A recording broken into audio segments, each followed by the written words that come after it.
ગુજરાત સહિત દેશભરમાં ગણપતિ ઉત્સવની ધૂમ મચી છે ત્યારે સુરતના એક વેપારીએ 500 કરોડના રફ ડાયમંડના શ્રીજીની સ્થાપના કરી હતી। સુરતના કતારગામ વિસ્તારમાં રહેતા પાંડવ પરિવાર 500 કરોડના રફ ડાયમંડના શ્રીજીની સ્થાપના કરી પૂજા અર્ચના કરી રહ્યો છે।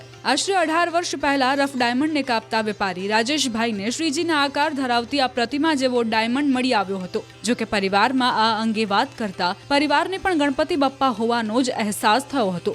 અંતે પાંડવ પરિવારે રફ ડાયમંડ પોતાની પાસે જ રાખ્યો અને વર્ષોથી તેઓ પૂજા અર્ચના કરી રહ્યા છે। આ રફ ડાયમંડ વર્ષ 2005માં ઘરના મોભી રાજેશભાઈએ ખરીદ્યો હતો, જેનું વજન 27.74 સેન્ટ કેરેટ છે।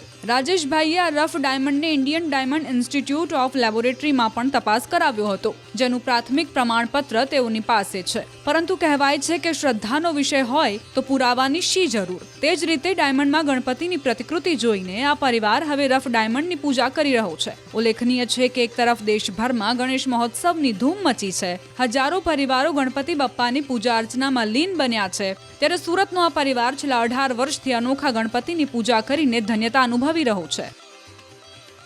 વિઘ્નહર્તા ભગવાન ગણેશની સ્થાપનાનો દિવસ છે। દેશભરમાં ભગવાન ગણેશની સ્થાપનાને લઈને ધૂમધામથી ઉજવણી થઈ રહી છે, ત્યારે સુરતમાં એક વેપારીએ પોતાના ઘરે ગણપતિ બિરાજમાન કર્યા છે। આ ગણપતિ એક બે નહીં પણ કરોડો રૂપિયાના ગણપતિ છે। શું છે આ ગણપતિ પાછળનો ઇતિહાસ અને આ ગણપતિ આટલા મોંઘા કેમ છે, આપણે વેપારી પાસેથી જાણીશું કે કયા પ્રકારના ગણપતિ છે અને એમને કેવી રીતે મળ્યા હતા। સૌથી પહેલાં આપનું નામ? મારું નામ રાજેશભાઈ પાંડવ છે અને અમે દલાલી પહેલાં 2005ની સાલમાં દલાલી કરતા હતા। બ્રોકરેજ કરતાં અમને એક પેકેટ દલાલી કરવા માટે આવ્યું, તો એની એ પેકેટ મોટું હતું। એની અંદર એક ગણેશના આકૃતિમાં અમને હીરો દેખાયો કે અમને થયું કે ભાઈ આ હીરો ગણપતિના આકારનો। અમે ઘરે લાવ્યો પેકેટ લાવીને બતાવ્યું બધાને કે જો આ ગણપતિ આકારના આવ્યો, તો બધાને એવું થયું કે આપણા ગણપતિ પૂજા કરવા માટે લઈ લઈએ।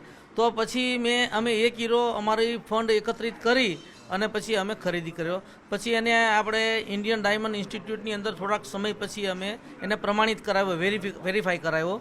તો વેરીફાઈની અંદર અનમાઉન્ટેડ એટલે કે આ પીસને કોઈ મેનમેડમાં કોઈ વસ્તુ કરેલી નથી અને નેચરલી છે, અને પ્લસ આ હીરો એક જમણી સૂંઢના ગણપતિ આકારનો કમ્પ્લીટ છે, જમણી સૂંઢના છે અને પાછો ટ્રાન્સપરન્ટ પીસ છે। બિલકુલ, ગણપતિ જમણી સૂંઢના છે। અન્ય છે બેટા, આપનું નામ? વૈદેહી।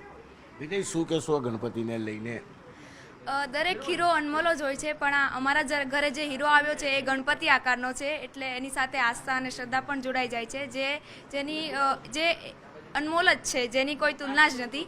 અને જે એકદમ જમણી સૂંઢના જે કહેવાય છે ગણપતિ સિદ્ધિ વિનાયક, એ અમારા ઘરે આવ્યા છે। અમે ખૂબ જ લકી માનીએ છીએ અને અમે ખૂબ જ એને ભક્તિભાવથી 10 દિવસ પૂજા અર્ચના કરીએ છીએ। બિલકુલ, 10 દિવસથી ભક્તિભાવથી પૂજા થાય છે। આપનું નામ શું કહેશો, કઈ રીતનું છે? ધવલ પાંડવ।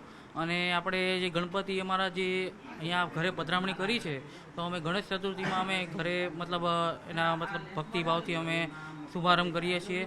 અને એ ઉપરાંત અમારા જે પરિવાર છે, તેમજ અમારા અડોશી પડોશી, તેમજ મિત્ર મંડળ છે, તેમજ ઘણા બધા વ્યક્તિ જે દર્શન માટે પણ આવે છે અને સૌને એનો આનંદ થાય છે કે ડાયમંડના સ્વરૂપમાં એક જય ગણપતિ અમને જોવા મળે છે।